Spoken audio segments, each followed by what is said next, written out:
The United Nations estimates that the Sustainable Development Goals will require around, I think, 7 to 10% of global GDP and 4 to 7 trillion US dollars per year to achieve these goals. Can you just briefly outline what are your thoughts and how does your organization contribute to this huge collective effort? Maybe we start with you, Mouhamadou. Okay. Well, thank you very much, Dennis, and I'm definitely pleased to be here, and thanks for welcoming us at this conference. So, as you've outlined, the Sustainable Development Goals will be a major challenge that I think the international community has to deal with over the next few years. And in the area of human welfare, I think that's some of the challenges we have. The world has made a lot of progress in the field of technology and other areas. But when you look at the whole concept of human welfare in terms of thinking of, for example, healthy minds in a healthy body, we're still lagging behind in terms of the challenges. Today, when you look at, for example, a field like education, you've got about 250 million children who are completely out of the educational system, no education whatsoever. We're not even talking about elementary or secondary, but any education whatsoever. A quarter of the children in the world are malnourished, and less than, the majority of the kids who die under age 5 are dying of malnutrition and things like malaria. So health is a major challenge as well, which is one of the areas of the SDGs, which is particularly SDG 3, the area of health. And that's where the Global Fund, the organization I work for, intervenes in. We focus particularly on 3 major infectious diseases. Actually, we say the Global Fund, but the full name is the Global Fund to Fight AIDS, Tuberculosis, and Malaria. So those are the 3 diseases that we focus on. Why those 3 diseases? Because they are the biggest public health challenges that we have seen in recent years in terms of infectious diseases. If you take HIV, it has killed already more than 35 million people. To put this in perspective, that's more than double the number of victims from World War I. That's a huge challenge, and currently there are about 37 million people who are suffering from HIV, and every year we got more than 2 million people who get infected. So it's a big challenge for the world. When you take tuberculosis, today actually tuberculosis has surpassed AIDS as the biggest killer among infectious diseases. Every year, 1.3 million people die of tuberculosis around the world. And it's highly contagious as well. Every year, more than 10 million people do get infected. And finally, malaria. While tuberculosis is the biggest killer, malaria is actually the most prevalent infectious disease, and it is estimated that 40% of the world population is exposed. So that's roughly about 3 billion people who are exposed to malaria. So these are pretty significant challenges for the world, and altogether between these 3 diseases, HIV, TB, and malaria, you're talking of around 2.5 million people who get killed every year. So that's why in the early 2000s, the Global Fund was created to fight these 3 diseases. We are a partnership organization, meaning essentially we are almost a forum that brings together different partners. You have governments, you've got the private sector, non-governmental organizations, communities impacted by the diseases that come together to fight, and essentially we raise funds from donors, whether those donors are rich countries such as OECD countries, or private sector such as the Bill and Melinda Gates Foundation. We raise about $12 billion. Roughly, we do 3-year replenishments, and actually this year is a replenishment year. In October, we'll be meeting in France. President Macron is hosting the replenishment of the Global Fund. That's done every 3 years, and every 3-year cycle, we raise roughly about $12 billion. This year, our target is $14 billion. And with this money, we give non-refundable grants to countries to fight these diseases, to try to eliminate them. And our goal would be to end these epidemics by 2030, which is the horizon. So really the work we're doing ties very much into the global objectives of SDG 3 around health. Right, thank you very much. You mentioned the government partnerships with private sector and with other actors. I wanted to give you the word from the private sector, because you represent a different kind of investment, which is probably not well known to many people. So maybe you can open up maybe the black box of private banking and give us an idea of where your work ties in. Yeah, thank you, Dennis. Well, hello everyone. Pleasure to be in Oxford again and to attend the Human Welfare Conference. So I'm here to give this private sector view. I think I touched base with one of the earlier speakers. My industry is a heavily regulated industry, meaning that clients who send us money for deployment of capital, whether it's equity or debt-based, we cannot just show clients about anything. First of all, clients are split between those who are self-directed, who call their bankers and tell them what to do, those who are advised and pay a fee to be advised on where to direct their investments. And the third category is the so-called discretionary client who sign a mandate, and according to their risk tolerance metrics, the banker is responsible for deploying and investing the money that they entitle the bank with on any kind of asset category. So that being said, there are human welfare related investments. If you take Fontobel, they have a water related fund. And not surprisingly enough, most of the private banks in the world who have funds that tie up with human welfare, it's mostly into sanitation, the medicine, and water. Sometimes those can be mixed. Very difficult to do education. Usually, whenever private banks, or it could be even private equity company who deploy investments from their clients into the world of education, that is done through a build, operate, transfer process, structured as a mutual fund. Clients subscribe to it, it's deployed, and at the maturity of the product, the schools or universities or whatever it is basically handed over to the operator at the end, and clients expect a return. Pictet has a water fund.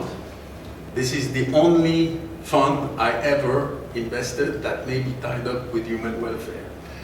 The reason being that whenever you deploy investments, and that's the opposite of dealing with government institutions, you are, as a banker, you are confronted to the fact that you need to make sure that your client has got the necessary wealth to take more risks. He has the necessary knowledge to take certain types of products, and you're accountable to make sure that everything you sell him is suitable and everything is appropriate. So, and if you're not doing your job properly, then you've got the regulators on you. So it's a very, very difficult balancing way. I'm not saying private clients and private investors do not deploy investments into the human welfare, but it's very, very, very difficult. And even if you're thinking of renewable energy opportunities, same thing. Extremely, extremely challenging and difficult. These constraints really mean that between the idealism of private investors, you very quickly turn into philanthropy. So meaning private investors have a personal interest into providing funds towards human welfare objectives, and then they do it on a philanthropy basis. Instead of expecting a financial return from their investments, they expect tax breaks on the philanthropic amounts of money they distribute. So if that tied up with your question, I'm happy if there is any question, but I think we'll take them later. Yeah, we will take later questions, and at this point I also have to say that we didn't discuss the shirt choice and the tie, but it seems to be that I did admit. So Let me just go a bit deeper into the key achievements of the private sector and the collective action field.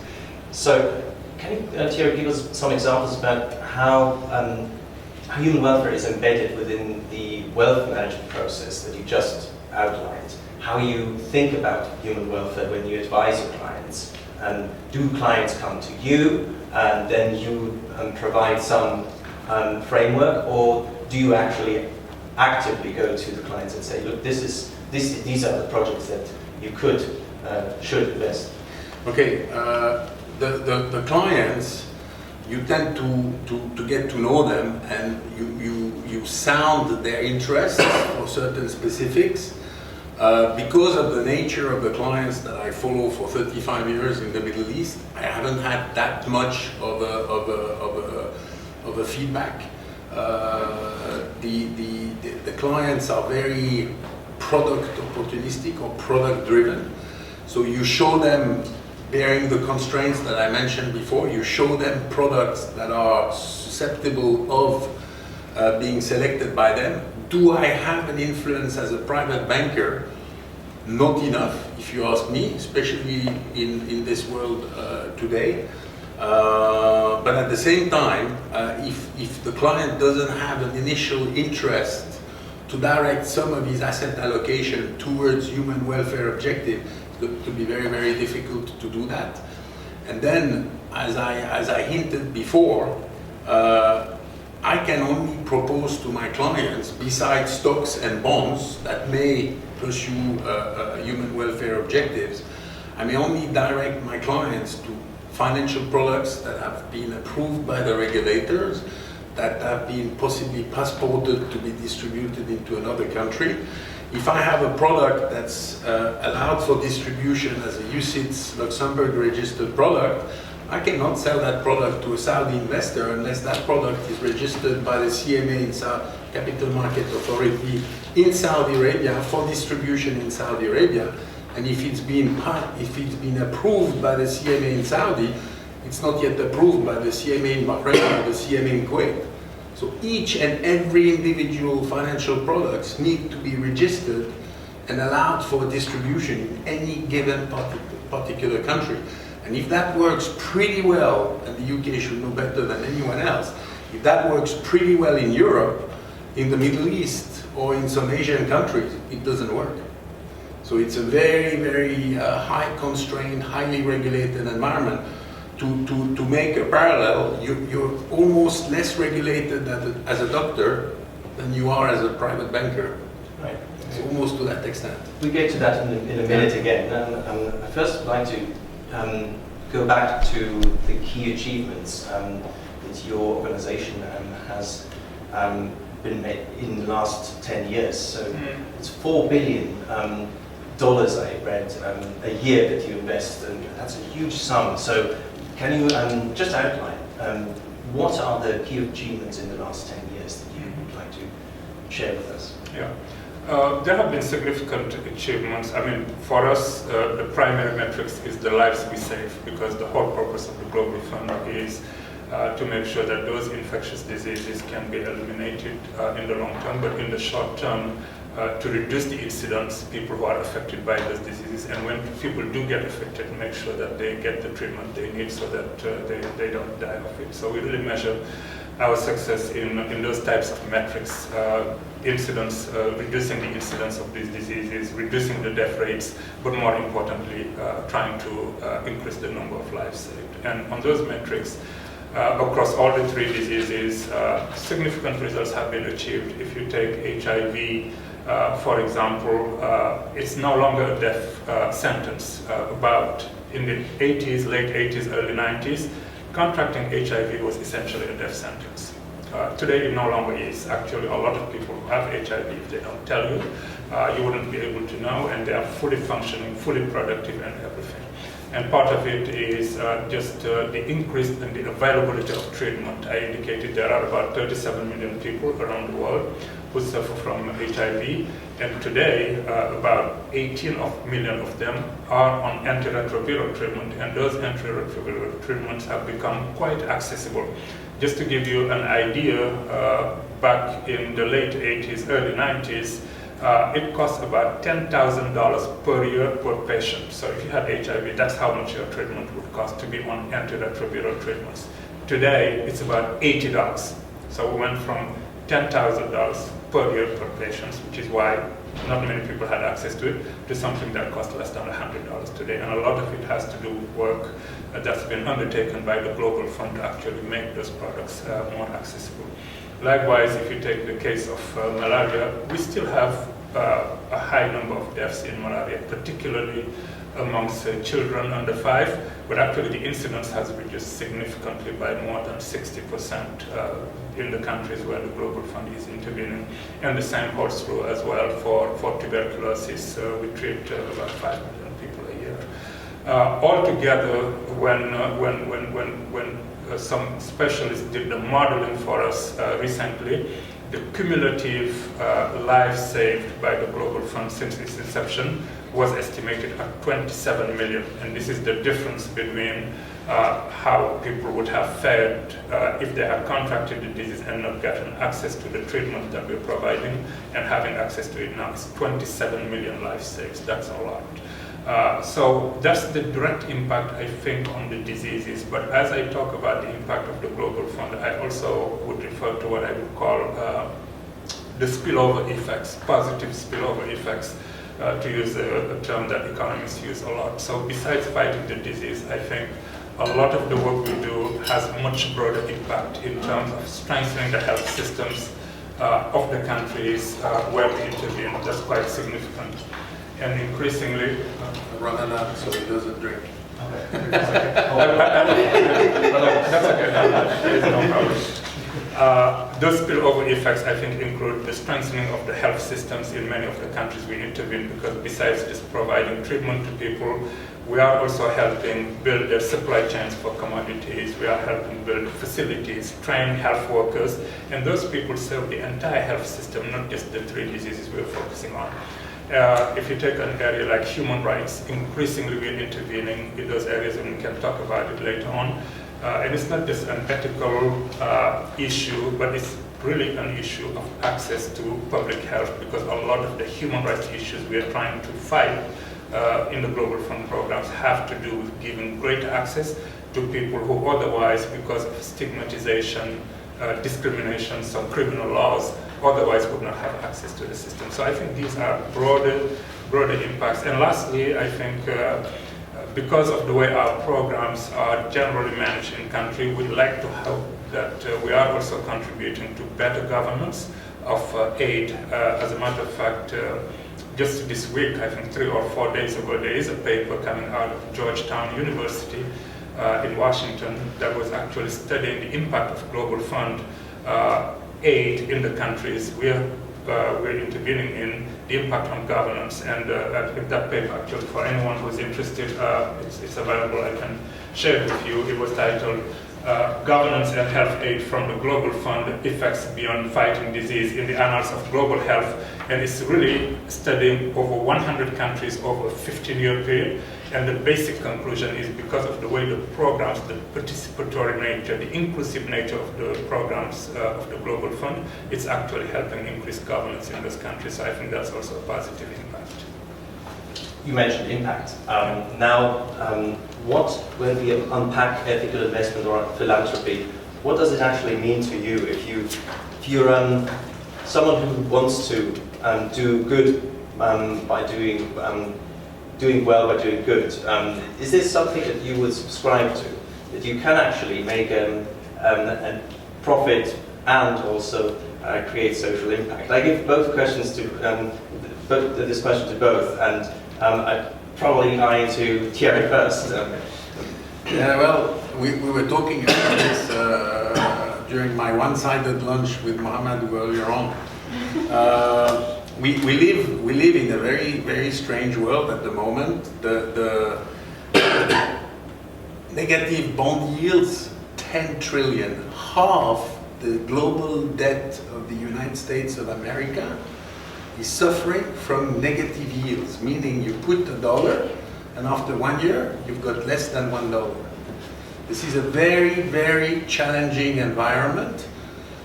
Besides human welfare, think of pensions, retirements. All of this is extremely difficult to generate a positive return nowadays. I'm not talking about the volatility of the equity markets. I'm just talking about debt, because they are the two basic instruments you have. To realize that at the end of Q1 of this year, it was 10 trillion. In 2017, it was only 5.7 trillion, only between inverted commas. So it means that over a 3-year period, essentially, this global bonds have doubled. You have twice as much debt certificates which yield negative returns. So for any private investor out there who wants to invest, there are many surveys which consider that a human welfare conscious private investor would sacrifice 2% of the expected return of whatever investments he's committing to do good for his kin. 2%, if you think that actually the treasury at the moment yields less than 3%, and you're willing to give away 2%, and that doesn't leave a great deal of margin. So, this is why possibly also private investors are a little bit reluctant to touch human welfare directly and direct their investments more into companies that do well, and to support companies can go a long way. There are BNP Paribas, the French bank, is having a harvest food investments, and they have also one for clean water. So banks are trying to increasingly direct their investments into this, and investors can happily join in. But it is also to do with philanthropy. Philanthropy, as I hinted before, you get tax breaks. I think this is where possibly investors don't have to give away 2%. They can actually give away money, and by giving away money, actually get more tax benefits than actually giving away just 2% of their return. If that goes towards your question, I think... Exactly. Thank you very much. So we would like to welcome our third speaker as well, Dr. Boya Wang, and he is a research fellow at the Saïd Business School and the quantitative lead in the ownership project. And we just include you in our conversation now just about the question doing good and doing well. And what do we know from research about the trade-off of sustainability performance and financial performance? Yeah, well, first of all, I have to apologize, for my confusion. So we're organizing a related event about responsible business forum in the Saïd Business School, and I was really busy, and I thought the seminar started at 2:30, so I have to apologize.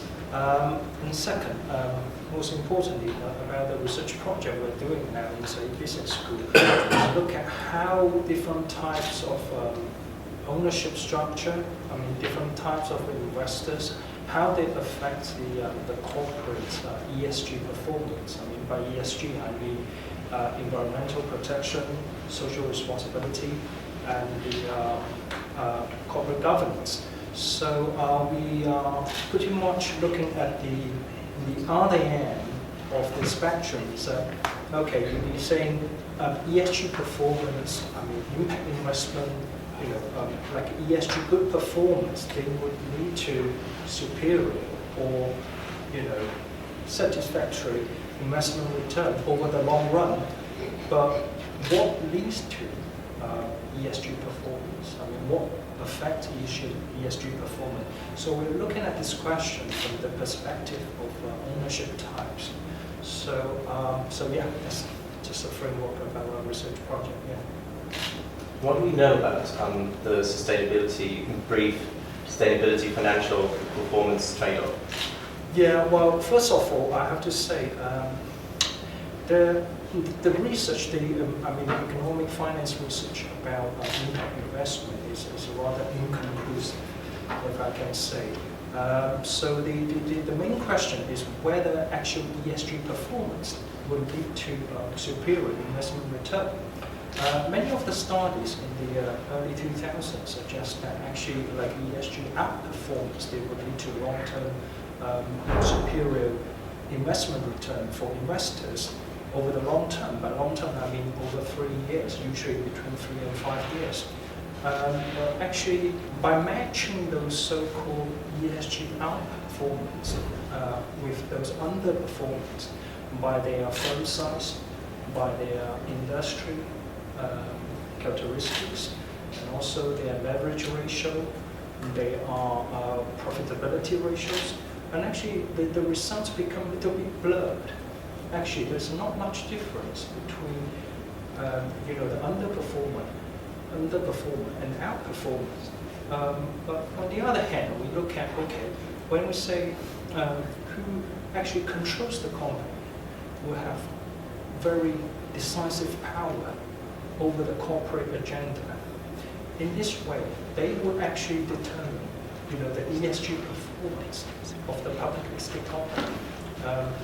Unfortunately, in our sample size, we only have public listed company because of data availability issue.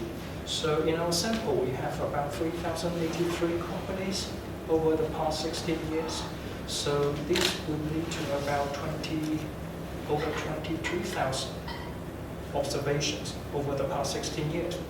So our preliminary results actually suggest that family firms and private firms actually are relatively bad in terms of the ESG performance, whilst many companies controlled by institutional investors, especially pension funds, insurance companies, banks, private equities, usually would have rather good ESG performance. A special case is those state-controlled corporations. They are somewhere in the middle position. And the worst performer is actually those companies controlled by private individuals, but with rather limited short-term investment commitment or short-term, like a really short investment horizon. So that's our preliminary results. And of course, we control for selection bias, endogeneity issues, but the results so far stay pretty robust. Thank you. That brings me back to you, Mouhamadou. I mean, when you hear this from science, you're an auditor by training, so you are used to look into organizations and go very deep and see where the value and the risks lie. And you just mentioned the huge, where you can measure the payoff of lives saved. So when you hear this, what do you make of the sustainability and financial trade-off?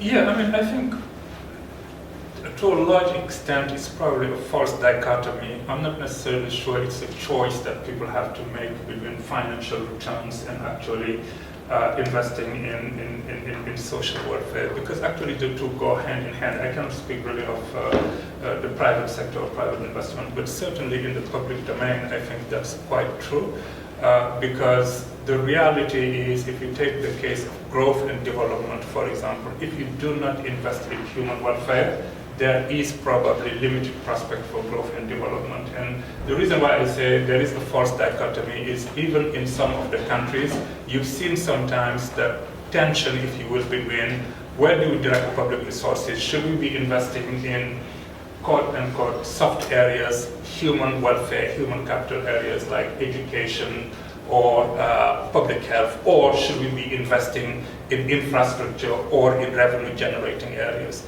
And I think it's a false dichotomy in the sense that if you do not invest in your human capital, the education of people and their health, there is no long-term growth at the end of the day. There is no long-term development, because these challenges that you're facing on the human capital side are going to cause your downfall on the economic side.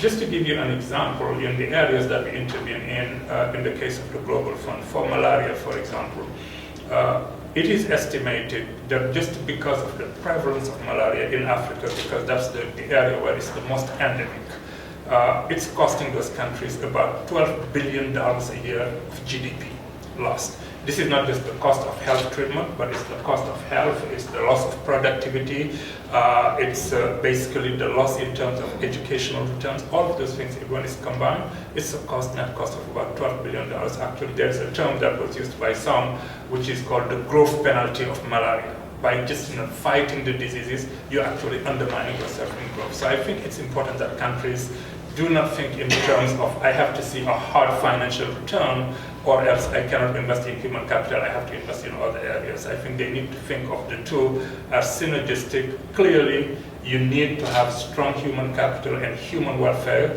in order to be able to have the human capital input to generate growth.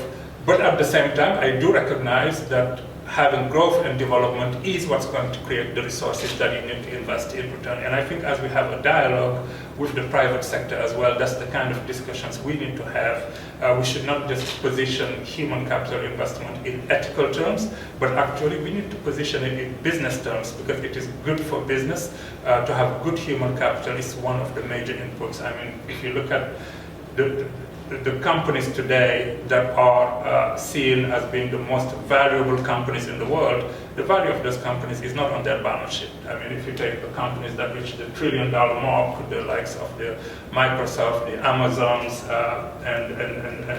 and Apple, that reach the $1 trillion. If you look at their balance sheet, I mean, what's on the balance sheet is just a small proportion of that valuation.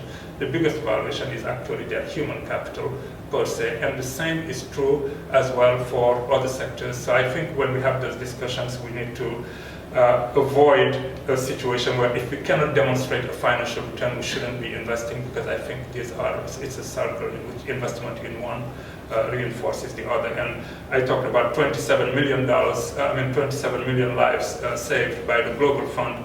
I think it would be nice if I could put an economic value on a human life and then multiply it by the 27. I think it would be a huge return on the investment we made. And actually, as part of our investment case, going into the replenishment that I talked about earlier, some modeling was done to precisely try to estimate the economic returns of investments in health in those three diseases.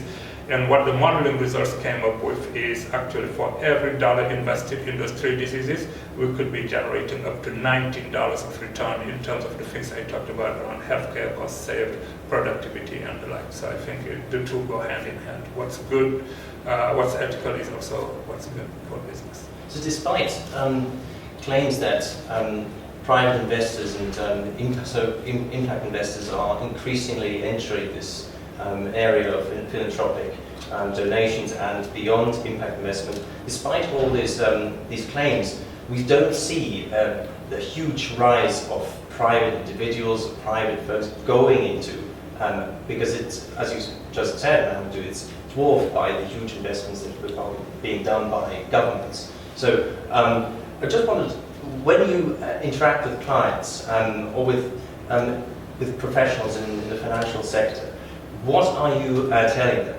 when you say, okay, we need to have trillions of dollars per year to meet the sustainability development goals? What are we doing? It goes back to what Mouhamadou was saying. It's about education. You're also responding to questions that investors put through to you. So it's very difficult to provide education about sustainable objectives or human welfare objectives to investors if you can't assess this. But there is an area which struck me when I was reflecting before coming to the conference. It also has to do with the way bankers like myself are basically being compensated. You're compensated for bringing new money. That's about 70% of your objectives. You're then compensated for increasing your revenues for the bank and the institution you serve. That accounts for 10 to 20% of your revenues. then respecting the rules of engagement through compliance issues, that's another 5 to 10%. But in nowhere in the measurement metrics that I'm being evaluated on, and that's true for the institution I serve now, that's true for institutions I served before, nowhere do you have objectives that would tie up to sustainability objectives or human welfare objectives. So I think you have not only to educate the client size, but also the private investments. The banks are basically the intermediary between all the sectors of the economy. They are the supranational, like the Global Fund, who have mostly, I would say, states and semi-state institutions that work with them. Simple fact that Mouhamadou and the Global Fund will replenish for the third time, and they go to France because President Macron is there. It's not the banker, it's not Mr. Pinault, it's not the private company that leads this process. So I think you have to start bringing into the picture the fact that the private sector companies and the private sector vector of investments, such as bankers like myself, see their metrics change, and you have. I don't know how it works in global funds, but in private banks, and it's true of private equity companies everywhere, you've got the basic pay, and then you measure the total compensation because there is a substantial amount that's basically bonus. And the bonus depends on you bringing a lot more than your money, bringing a lot more of revenue increase, and nowhere does these metrics of sustainability and human welfare appear. Right. So if you change that, you may change the outcome. Right. And if what do we know from research about measurements? Because that's a crucial point. As we see that how impact is created is also a point of view, it's a perspective. So what does science, what does financial economics and organization studies think about? I mean, initially, you must know that there are more than dozens of database vendors in the market, providing ESG measures over the past decades. But recently, in terms of the market, the database market itself is being consolidated. So, like all these big database providers, they merge, acquire all these small ones. So nowadays, you see the methodologies of the measure become more homogeneous. Their methodologies become rather similar. So one thing I found out that by comparing SF4 as Sustainalytics, this big main ESG measurement, is that they put lots of emphasis on input rather than output. In a way, many of those key performance indicators, KPIs, they are rather binary. For example, they're based on surveys, whether, company A, whether you have a commission specialized at reviewing your environmental policies. But it doesn't really mean you are actually behaving positively, to the environment, to the society. It's just about procedure, about form. So that's why I say it's rather input emphasized. But the actual output, the actual impact on the society has been rather under-researched. So in a way, as I agree with you, we should change the way of measuring, the corporate social responsibilities, environmental performance. Because but again, this comes in a trade-off. By distributing surveys, asking companies whether you have this commission, whether you have this procedure or not, you are actually will increase your coverage of your sample. But on the other hand, if you're focusing on, the impact part, it takes much longer time, it will be more costly, and then your coverage will shrink. So it's really a trade-off. Yeah, but I agree with you that the measurement, the measurement methodology needs to be changed. Okay, so before we go to the audience, I would like to touch upon one point that is really at the heart here when we are talking here in Oxford, and appreciating also the place we are, the context we are in. You're coming from Geneva both, and we're now in Oxford, and so some people would actually say, you know, it's not about the measurement. You can measure as long as you like, but there are certain investments that are good and bad, or others would say, if you don't want to go into fossil fuels or then you need to divest. You need to take out your money. That's an argument that is put forward. So I just simply put it to all of you, should we divest from fossil fuels, from so-called sin stocks, or should we engage with those companies?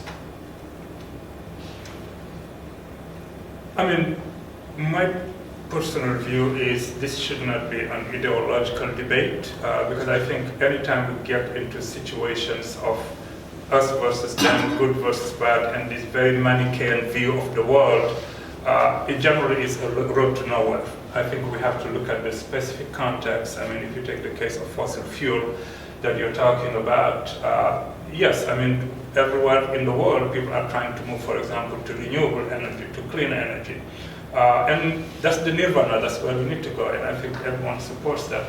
At the same time, I can tell you, if you go to some countries in the world, they would say, well, you know what, the Western world at some point relied on these fossil fuels in order to reach a certain level of development that allows them today to be able to focus on sustainability and growth. We are nowhere near that, and we need to be able to achieve that. I'm not saying they are right or wrong. What I'm saying is there are different arguments on both sides of the fence.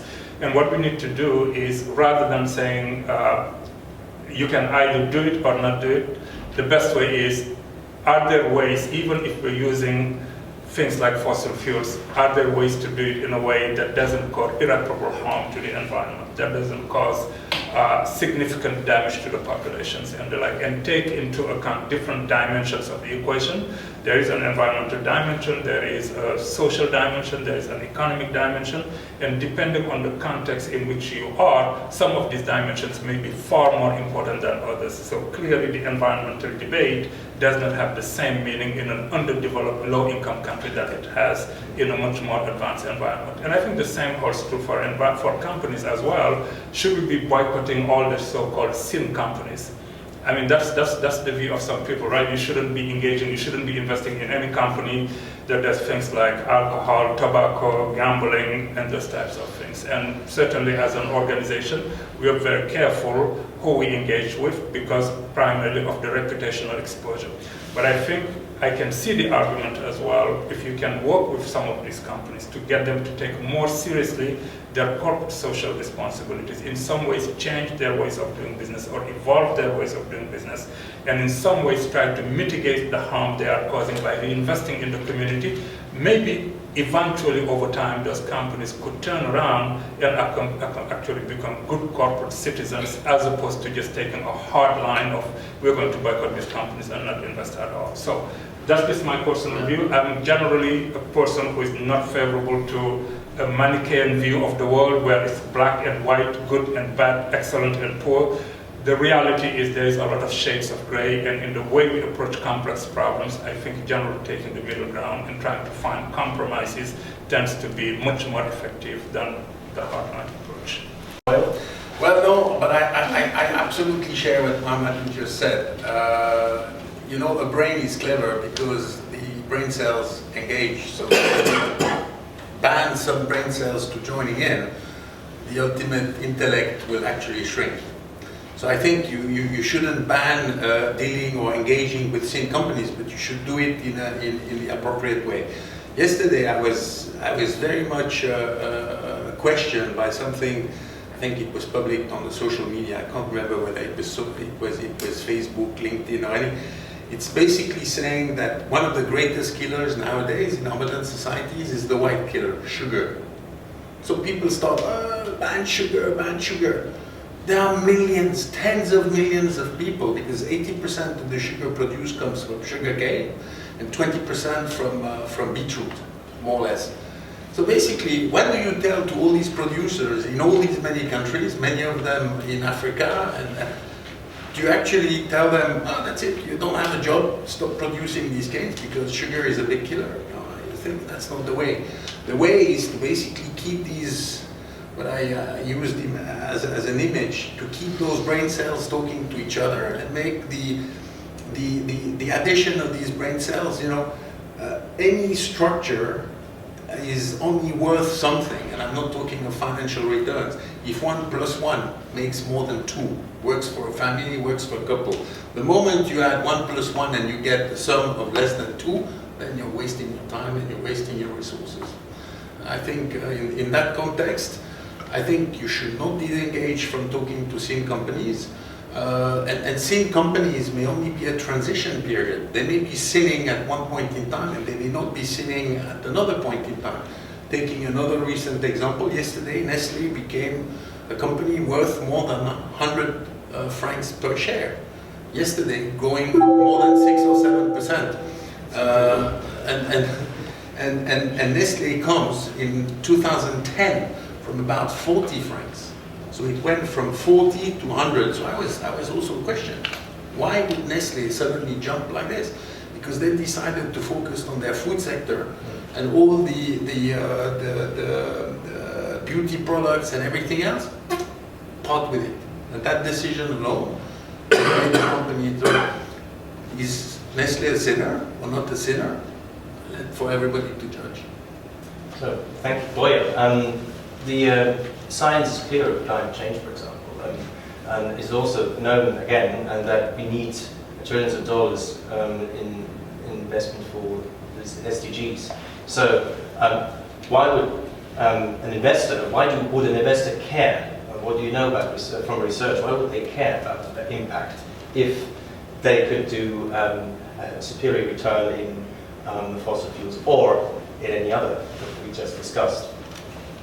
Well, actually, I agree with both of you. I mean, I agree that this rather the discussion shouldn't be like rather bipolar. There's a lot of things in the middle ground. We have to compromise. We have to consider the specific country, regional context. Another thing I want to say is for the investors is that sometimes when we say divesting from this and that, we're actually implying that there will be a rather high frequency of shareholder or investors changes in the corporate structure, and that might not be a good thing, because when you say we are a responsible business, you need a clear, stable vision for the management. So we're going to stick to this long-term goal. And sometimes, if the controlling shareholders sometimes shuffle too frequently, that will create like a power vacuum for the insiders. And actually, from our database, we find that when the corporate controllers change too much, the ESG performance, especially the environmental protection indicators, drop really quickly. So that comes back to the question, what would ensure investor to have a rather relatively long investment horizons? That comes into property right protection. If the property right protection is weak in a country, why should I put my money in a basket for such a long time? I would just consider the short-term returns. I get a benefit and I cash out. So another thing is also tax issues. Many of this tax evasion, these issues that comes into, and also I would say, the general regulatory legal framework should also change. It's yes, divestment is about investors' motivations, interests, but also I think we should also bring in the conversation with the regulators and government as well. They should create a regulatory environment favorable for investors, for responsible investors for the long term. I think that's actually an important point that I just want to reinforce, the role of regulation, right? Because even if we are in the UK, I think one of the major I would say, inflection points here in terms of companies increasingly looking at ESG, for example, were some of the regulatory changes that took place, for example, around pension funds. And it was not about forcing them to invest or to allocate their assets in certain areas, but just by having requirements to have those companies demonstrate how they consider environmental and social factors in their policies, in their investment approach. By just embedding it into the regulation, that changed completely how pension funds, for example, were thinking about the allocation of their resources. And because they are the largest really investors in the capital markets, that had a spillover effect in a number of other companies. So I think that role of regulation is also important. But again, it's not a matter of heavy-handed regulation, but it's pointing companies in the right direction and incentivizing them to consider these areas. Yeah. To tie up with what Mouhamadou just said, if you're talking about same companies, think of one of the largest sovereign wealth funds in the world, the Norwegian wealth fund. Where is their source of money coming from? From oil.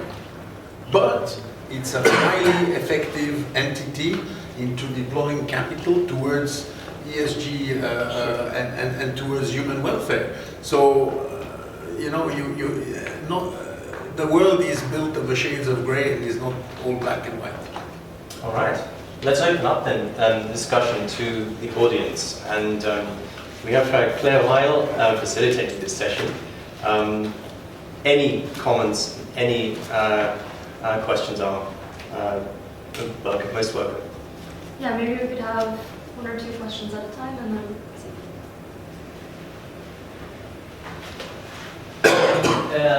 this could be for Mouhamadou. When you approve a loan for a country to fight malaria or some of these health issues, what mechanisms do you have, like, to prevent diversion of those resources that you are shifting to that goal? Mm-hmm. And what mechanisms you have to monitor that not only that the resources are going there, but like how's being the implementation, or how do you deal with it? any other questions? Yeah. Thanks very much for your presentation. I just had a quick question for Thierry. So you talked a lot about private banking, and I can see how hands are tied in private banking, right? But on the investment banking side of banking, what do you think, that kind of division of the bank can do with regards to this? Where are your hands being, or where are their hands being tied, and where are they freer to operate and make more responsible investments? Should we take those 2 first and then? So the question on how we ensure the resources are used for their intended purposes and not diverted, you're absolutely right to ask that question, because if you look at the configuration of the countries in which we intervene, there is a very high correlation with the countries where there is lowest governance, highest levels of corruption in the world. As a matter of fact, we look at things like Transparency International indexes and other indices of governance, and generally most of the countries we intervene in really tend to be amongst the worst quartiles around that. And it's normal, it's easy to understand. These tend to be countries where institutions tend to be relatively weak, lowest end of the development scale and the like, and general governance is a big issue. So clearly, if you're pumping millions, in some cases hundreds of millions, in some of these countries, you do need to have safeguards to make sure that money is used for its intended purposes. And there are different layers of safeguards. The first one, I think, is just having a lot of transparency around the investments, because a lot of times, if you have opacity, that actually creates an environment in which it's easier to divert funds. When the global fund invests in a country, there's a lot of transparency around the funds we're putting in. We use very transparent mechanisms in any country we invest in. We use a concept called the CCM, the Country Coordinating Mechanism. So we don't go in and just give the money to the government or to an organization without anyone else knowing about the flow of funds. The CCM is an inclusive forum. It includes the government, generally the Ministry of Health, It includes private sector, it includes civil society organizations, it includes NGOs, it includes academia in some cases, and even the communities affected by the disease, right? Representatives of individuals who have HIV or have TB or malaria. And they are the ones actually who develop the request for funding to the Global Fund. The CCM does not receive the fund itself, but they have a lot of visibility into once a concept note has been approved and a grant is given to a country, the CCM has visibility into who's getting what and to fund what programs. And I think that creates a certain amount of transparency and reduces the opacity that would create opportunity for diversion of funds. So I think that's an important element, particularly in international aid. The more transparent things are, probably the better off you are in terms of reducing likelihood of corruption. Second, we put in place control mechanisms. The Global Fund, we don't have any country offices. We are not present like other international organizations that have offices in the countries they intervene in. For us, everyone is in Geneva. We don't have any representative in any country. So what we do is we really use implementers and calibrate how much money we give to an implementer based on how much confidence we have in different skills they have, certainly the program delivery, but also their capacity to safeguard the funds. For example, there are certain countries where, although we're working with the Ministry of Health, we don't feel comfortable giving money to the Ministry of Health. We could be using an NGO, an international NGO, or a United Nations organization because they have better controls and processes, but also in some cases because they have better delivery mechanism. So the choice of implementers, we consider the risk of fraud and corruption. We put in place safeguards like having a local fund agent, generally an independent firm. It could be an accounting firm, it could be another firm that comes in and does actual spot checks and verifies that the money is being used for the purposes for which it was given. And then there is the Office of the Inspector General, which is my office, and that's exactly our function. I am not involved, my office is not involved in managing the grants, in running the grants, in allocating the funds. Our sole purpose is to actually do exactly that, to verify that the money we're putting in the country is being used for its intended purposes. And as a matter of fact, we're completely independent from the operational side of the business. We report directly to the board of directors and we give them assurance exactly that the money is being used for its intended purposes and also that it's achieving the results that it was intended to achieve. So I think we have a number of safeguards to mitigate the risk. That being said, the risk is absolutely there. With all these bells and whistles we may have, things still do go wrong. And that's just the nature of the business. We are in a business in which occasionally funds will be misused, but when when money gets misused, we make sure we recover the funds and hold the people accountable. So about the investment bank, essentially you have three business in the bank. You have the investment side, which raises capital or raises debt, but it does not deploy investments. Then you've got the commercial bank side, which finances trade and deploy capital at the corporate level. Then the third, which is called off-balance sheet job in the bank, is the private bank. The private bank basically invests money for private clients outside. So in terms of the investment banks, they will not actually deploy funds towards getting a water treatment plant here. What they may do, however, is that if the water treatment plant is raised as a private company and a private corporation, they may float the equity, just like Uber equity was floated in the IPO. So that's what the investment bank is doing. Commercial banks have one part of their activities called project finance. So project finance ties up with what Mouhamadou and supranational entities are doing. They basically go and finance a hospital, finance motorways, finance schools, finance global project in any given country. In one of the countries I'm familiar with is the Kuwait Fund in Kuwait, does a lot of that. So it ties up most probably much closer to what the Global Fund is trying to do. So they are financing sanitation projects, they are financing farming cooperative, they are financing the drilling of water wells, a lot in Africa, but also on other parts of the world.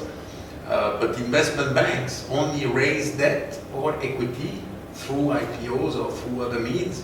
That's what they basically do. So how does that activity in investment banks influence ESG? Well, I don't think that's so much of their concerns, because they'll be paid a percentage commission on the amount of capital or debt raised. And depending on the risk, depending on the time horizon, and depending on whether they immediately float what they've raised to the market, their fee is limited. If they basically take the whole issue on their own book and then retail it, usually their commission is much higher. Meaning that when you raise capital, you say, okay, you issue a bond, let's say $1 billion. If the investment bank that issues it takes the 1 billion and then has to place it, their commission could be in the 1.5% to 2.5%.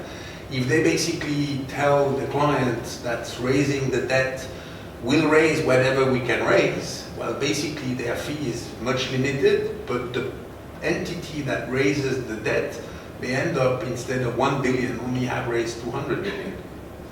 So this is, I don't know if that answers the question, but they are not really deploying the capital towards ESG objectives that you mentioned. But in terms of the structures that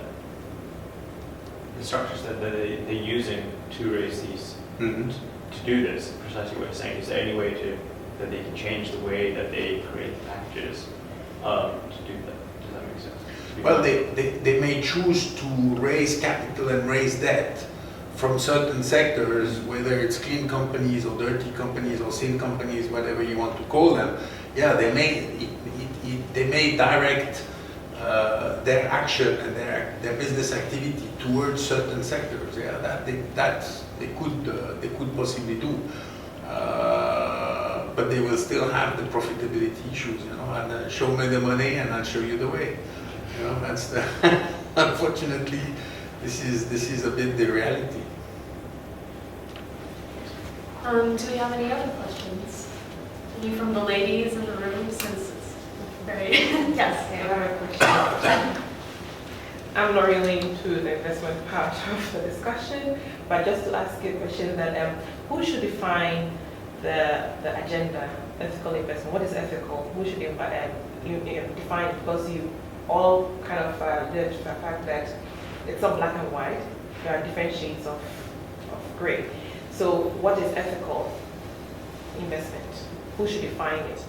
And should it be based on geographical location? Should it be based on the level of development? For example, if you come to a developed country, is this ethical? If you go to developing countries, is this ethical? Who should define that debate? Maybe to hear from all of you, based on your different perspectives. I would say, even for different investors, institutional investors, they usually have a specific thing. You say, okay, for all the ESG indicators, they will probably focus on, the environmental protection part or the human rights part. So I'm not going to use, those violators of human rights, like child labor. And also some of them will focus specifically on corporate governance. So it's really hard to say you can unify or standardize the agenda, because the market actors are rather spontaneous. They have their own themes, different investment themes, and all these investment themes can change every now and then, depending on the market, depending on the regulatory environment.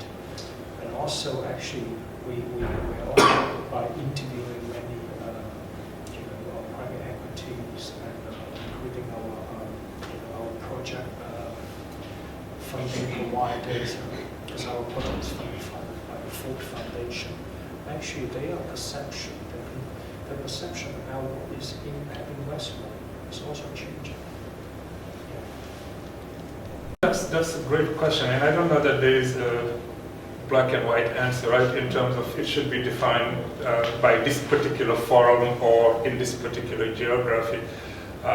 Because clearly what's ethical for somebody is not going to be ethical for the other. And actually this is something that companies themselves may have to struggle with. If you take, for example, something like child labor, I think most of us would say it's bad, it shouldn't be happening, right? And we should ban it completely and not use any child as labor anywhere. You go to some of these countries, they will tell you actually we welcome you because that's a way of gainfully employing, creating employment per se. Should we just tell companies you have to exit completely? No, I think what we have to say is there are certain parameters that need to be in place and make sure that companies don't get outside of those parameters. If you think there are certain age limits that need to be set or certain safeguards that need to be put in place, but you would not want to just tell the companies exit this environment because you want to avoid the exposure per se. So I think it's, as I said earlier, avoiding boxing ourselves into very rigid definitions, but in all these situations, trying to see how we adapt it to the local context of a given country or a given region, geography, and what have you not. Because at the end of the day, the response will differ depending on the type of environment we're in. And I think different companies will react differently. And from that standpoint, I don't know that having a unique definition given by a body is going to be tremendously helpful. I think that it's going to be on a sliding scale of needs, and those needs have to be calibrated based on each specific context. Before the panel, we were talking again with Mouhamadou about Islamic finance. And yesterday I rolled over an Islamic advance, so whereby no interest is being charged to the client. It's being charged a margin over an asset that we actually swap. And it's very funny because what I provide to those clients yesterday, another client, because it's an institution, it has a Sharia board, is haram, I can't touch it. So to some, it's perfectly ethical. To others, it's not ethical. And this ethic can change over time, given the exact same corporation, individual, or entity. Also, I think you have to, the market, we say, is always right. I think you have to give the environment a certain sense of wisdom. When Puma was manufacturing football for the World Cup, it came out that child labor was used in Pakistan to manufacture, and Puma was hammered in the markets. Same thing with Nike, with child labor, same thing. The stock price goes down. So there are many parameters that define what is ethical and what is not ethical. Fashion may have to do with it. What is fashionable as an ethical project one day may not be fashionable tomorrow. And it's a very blurred line to define what's ethic. And you know, we also say one thing: when a human being is stripped of everything, the last thing that remains its core is ethics. So in the end of the day, you know what's ethical and what's not ethical. Fundamentally, if you do right, you know you're doing right, and if you do wrong, you also know you're doing wrong. And just as a follow-up, so as you all explained, so it depends on which organization at which time point the discussion is being held. So then, do we have to have a roundtable discussion about this because we have different perspectives, and here we can have a standard definition of ethics? And the next question will be, then is it fair for us to have ethical investment? Because if I'm company A and you're company B and we are going to do business, we have different definitions, we have different perspectives. So how do we ensure fairness in the game, especially when you don't have the same level field to play? For example, you have the big shots against upcoming companies, and they'll say this is a standard, a gold standard, but that might not be, for example, talking about child labor. So maybe from Ghana, where I come from, child labor is okay, not to do it extremely, but then we need children to work, to do this, to bring. I'm not saying it's good or bad, but then if we're saying we have different shades, and it depends on which organization, one, should we have that roundtable discussion? And then two, how do we ensure fairness when you have these different shots doing business together. Mm. I don't know if my question is clear. Okay. Yeah, I mean, I think that's a good question in terms of can you achieve fairness in that discussion? Because obviously fairness would suggest that basically the same standards is applied by everyone, and clearly that's not something that's doable. And what you're talking about is a perfect example. If you take the case of child labor, well, companies cannot do it because it's frowned upon. But then if you go to where you and I are from, we know that 8-year-old kids do go to the fields and help their dad, 5-6 hours a day. Is that child labor as well? And should we tell those small farmers, no, you cannot, these kids should be going to school and you cannot use them. So there is an issue of fairness there, certainly. But I don't think because we cannot have a unique set of standards should not preclude us from having a meaningful dialogue around, at least directionally, what we should be aspiring towards. The good example is the one we were just talking about around fossil fuels and the environment. I mean, I hope that for the majority of people, the issue of climate change and environmental sustainability is not anymore a matter of debate. I know some people are still questioning it, but the vast majority of the people in the world know that this is a real threat to humanity and this is a real issue that we need to deal with. Should we be having a dialogue around what's the best way to go about it for different countries? What should it mean? What environmental sustainability should mean for different companies? What should it mean as well? The answer may not be the same for Microsoft as it is for a company that's in France or for a company that's in Senegal or in Ghana. But I just think that because we cannot come with a common set of rules that everyone needs to follow, should preclude us from having a discussion to say we've got a real issue. How do we move towards addressing that issue? And based on where you are on this, political economy and the landscape, what do you think actually your competitive advantage is, and how best are you positioned to contribute to it? I think that's the kind of dialogue we have, and the way to make it a meaningful dialogue is precisely to avoid the very dogmatic approach where this is the way to go and we expect every single company to follow this set of rules, which is essentially what I was talking about initially, of not making it a black and white debate. But I think there's value in having that conversation. Even the broken watch shows the right time twice a day. Exactly. That's exactly right. Well, yeah, I don't know if you want to add to this discussion about common definitions. It strikes me that we earlier started off with the SDGs that actually provides some directionality, as you said, Mouhamadou. And then, do you think that the SDGs in your data set, do they feature and do companies and owners go in that direction? I would say if you, we did a little bit survey about the weight of the different database providers put on the different KPIs in ESG measurement. And so far we actually find that lots of the emphasis has been put on the governance structure of the company, whilst the social responsibility, and especially the human right protection part, has been neglected in all this ESG measurement. The environmental part, some companies, some database providers, yes. And then, so that comes to the question, what should, if you want to have a quantitative measure of ESG performance, what would be the ideal way? I think that's the part related to this lady's question.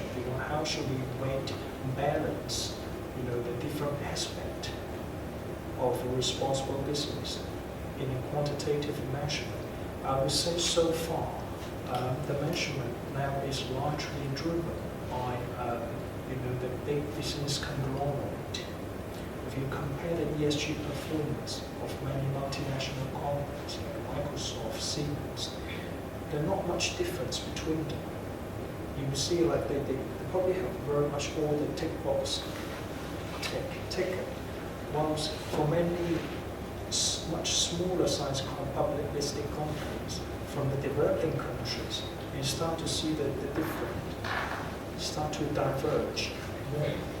So I think in terms of the agenda, I think we should bring in more companies, organizations, government from the developing countries to discuss what should be the ideal or direction, even just a directional conversation about how we should measure responsible businesses. And one very typical example is the corporate governance measures. Because so far the corporate governance measures in all the database providers are largely driven by the Anglo-American legal system, putting lots of emphasis on independence, corporate check and balance like audit commissions, committees, and also board independence, information disclosure. But we see these are largely Anglo-American driven. For many, even for many continental European firms, like the Siemens family, like the Volkswagen, like the founding family usually, the equity percentage is probably about 20%, 30%, but their voting right in the board can be 50%, 60%, because they have a dual share structure. So sometimes, it might be natural, for German investors, German citizens, but it would be rather unnatural, uncomfortable for American or British investors. So inevitably, their corporate governance score will be lower, than their peer groups based in the United States, in the United Kingdom. So that will drop down their overall ESG performance as well.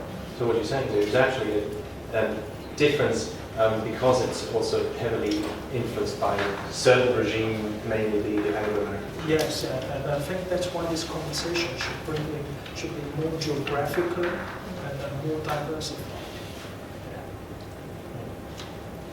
Do you still have time, or is this? I think we still have time. We started a little later, so we can still take some time. Some questions.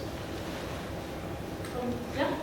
Hi, thank you very much for your time and for sharing your thoughts. I have a question for you, Mouhamadou, about especially your work on human rights, how the Global Fund is engaging in countries on human rights issues. You mentioned that the fund is actively working on those issues. And also my second question is, in terms of these issues in health, some of these problems are like the lack of institutional capacities of these developing countries. So how does the fund engage in long-term sustainability of building institutional capacities of these countries so that there is long-term solutions to these problems rather than quick fixes? Yeah, no, great questions, both of them. So we're increasingly paying attention and dealing with the issues of human rights. Actually, the Global Fund has been one of the rare international organizations to define human rights standards. We have actually defined 5 standards of human rights that need to be met in our programs. And the reason why we do that is clearly there is the ethical dimension per se, but we don't look at human rights just as a purely ethical issue. It's also very pragmatically an issue of success in our grant programs because human rights barriers essentially create access issues for people who need to be benefiting from our program. When you think about the diseases we cover, let's take the case of HIV, for example. The highest rates of prevalence of HIV are among certain demographics: female sex workers, injecting drug users, men who have sex with men. You can think whatever you want from an ethical perspective, and that's not the debate here. But the reality is you're not going to control these diseases, let alone end them, if you're not providing access to services to the demographics who are most affected by this disease. It's plain simple, regardless of what you might think of those activities. So essentially, increasingly, we are investing in reducing what we call human rights barriers. We have defined it as part of our strategic framework. The Global Fund has 4 strategic objectives that have been defined currently in the current strategy cycle, and human rights is one of the 4. That tells you clearly how important it is for us to be able to elevate it to that level. Second, we are investing in human rights at different levels, at the structural level, to deal with policy issues, because in many countries, you've got basically a policy framework that creates the environment such that people can be harassed, their activities could be criminalized by government, and we're trying to deal with it at that policy level as well, to reduce those policy barriers that actually enable violations of the rights of those individuals. Second, at the community level, by doing a lot of outreach work, by doing a lot of involvement of key populations affected by the diseases in identifying the human rights barriers and trying to deal with it as well. But also intervening in key structures like the school systems, the health facilities, and also the workplaces to make sure that issues of stigma, when people deal with the groups that I just indicated earlier, like female sex workers and the like, they are not driven necessarily by stigma, because in many countries you go in, and for those people, when they go, people in those categories, when they go to health facilities, they face discrimination, for example, even from health workers. Well, we try to sensitize the health workers to say, no matter what you may think, providing access to care to these individuals is actually the way to go if we want to control and reduce these diseases. So actually, really educating people around that. Doing a lot of advocacy work is quite important as well, and working with civil society in order to reduce the human rights barriers. And then, as I indicated, we've defined human rights standards, meaning things that should not be happening in our grants. For example, discriminatory access. We cannot be having a grant in which certain individuals are given access but others are not, based on their sexual orientation or their activities such as sex work and the like. Things like medical detention, it's prohibited. We're not going to fund programs in which, for example, TB patients are mandatorily put in isolation or in sanatorium, for example. Consent, informed consent, and right to privacy. We people who are receiving funds from the Global Fund have to protect the privacy of the individuals, for example. This is extremely important in an environment where certain categories of populations are so stigmatized that actually if they go and seek care and their identity is known, there could actually be huge repercussions for them. A good example could be the Philippines with the war on drugs, for example. If you're known to be a drug user, your life is at stake. So we're trying to provide services to those individuals because they are highly exposed. So really protecting privacy is important. And so those are the types of standards we have defined, and we actually have established a complaint mechanism. If those rights are being violated, people come to the office of the Inspector General, file a complaint, and we would actually investigate it, and if need be, hold the country accountable. So we really take the issue of human rights quite seriously. The second point you raise is also an extremely important point, which is capacity building, because at the end of the day, we need to deliver services in the short term and treat people, prevent the diseases, provide treatment to people who are affected.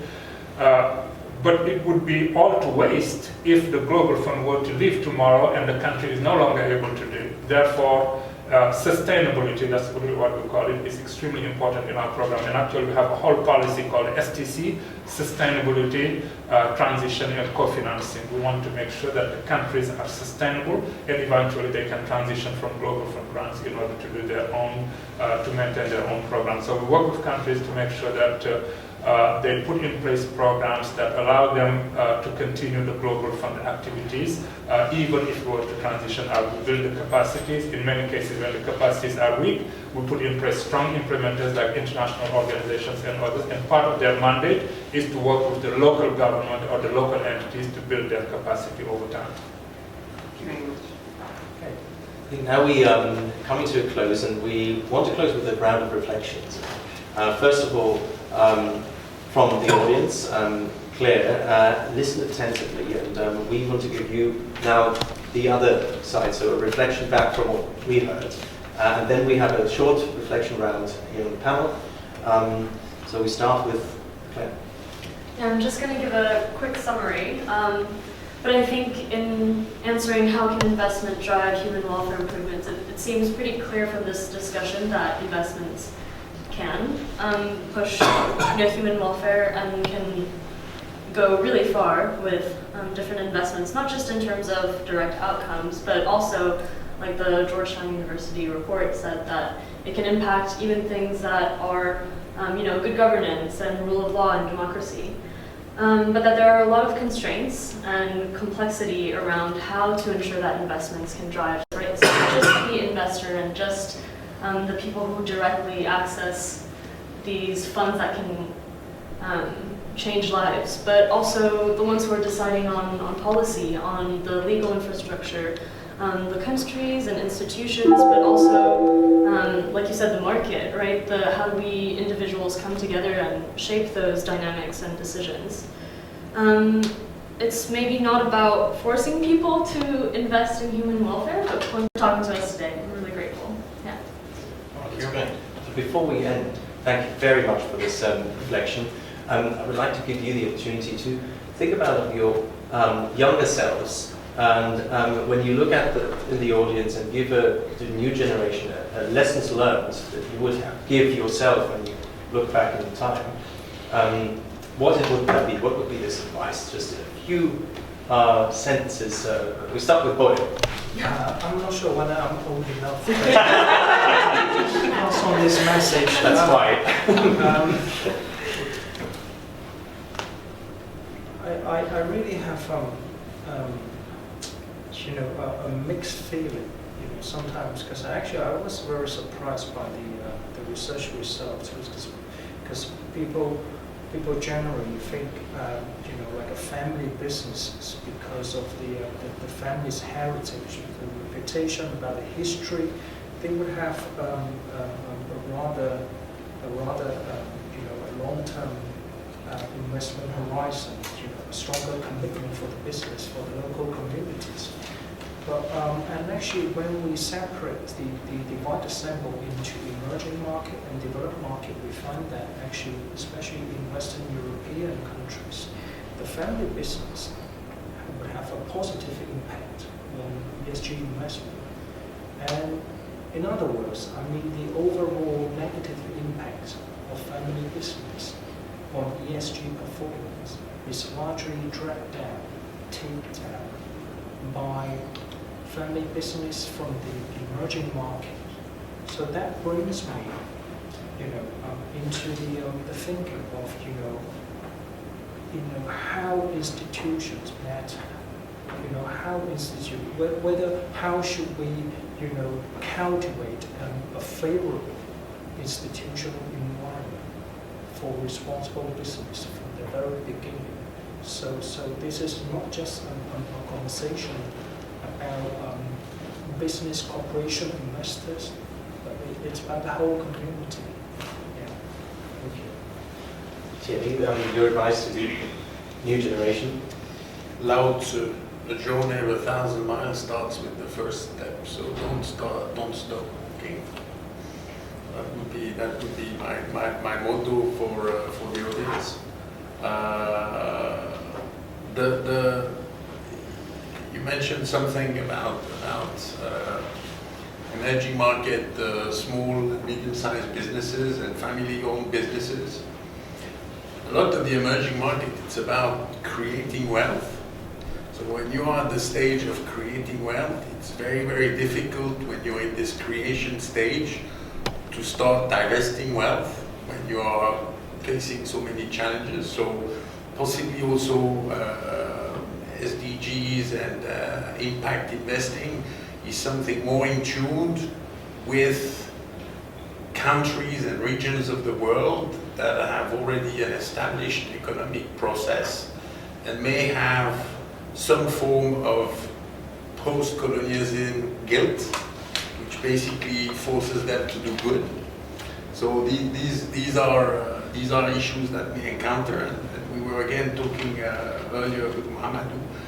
I'm covering a part of the world where it's a lot of new wealth, and what's surprising is that a lot of the population, younger, older generation, you are to a large extent what you can afford to spend. If you can't spend, you basically don't exist. And that's a big challenge when it comes to human welfare. how to direct those spending towards doing a greater good for the greater number. So as I said, keep walking, and if you've done the first step, then just do the second. It can be frustrating at times. So I think in this discussion we focus a lot on governments, we focus a lot on corporations, on public entities and the like.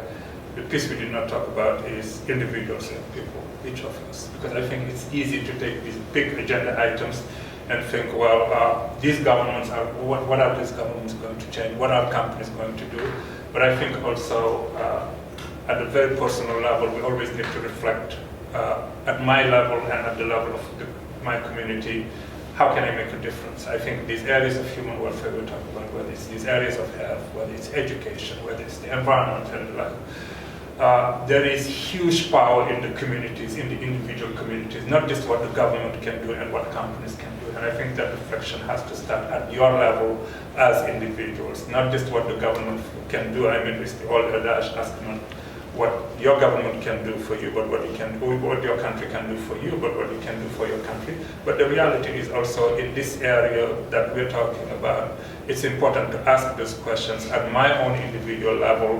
What can I do to bend the curve, either as an individual or within the community I'm part of? In the context of the programs that we work with, one thing that really surprised me as I travel in many countries to look at the programs that we fund is the huge impact of very relatively small community-based programs, whether it's in the area of advocacy, whether it's in the area of just delivering basic commodities to people and the like. It's not the big hospitals or the big healthcare structures. In many cases, huge impact is being had at the individual community level by a small group of individuals taking ownership for the health of their communities in the context of our program. The same could be said of the environment or others. I think if, by way of advice, it would just be, let's not just focus on what the government can do, what corporations can do, but also to start thinking at a more micro level in our small communities, the small Oxford student community, or even subgroups of your school, or even as an individual. Is there one step to Dennis' point that I can take to advance the agenda? Thank you very much, and I would say a round of applause for our speakers and also for the audience. Thank you very much.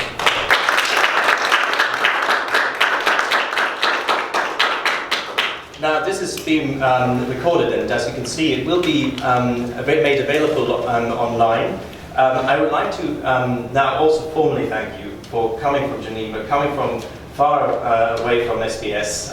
Took a bit longer, but and I would like to thank you with a gift from offered by the committee of the Green Templeton College Human Welfare Forum. And at the end, I'd just like to say my favorite, one of my favorite proverbs is, you heard Lao Tse, we also heard JFK, is if you want to go fast, go alone, and if you want to go far, we should go together. And thank you again, and we'll see each other at the coffee break in the Staples Bar, and afterwards we have another panel here. Thank you. Thank you. Thank you.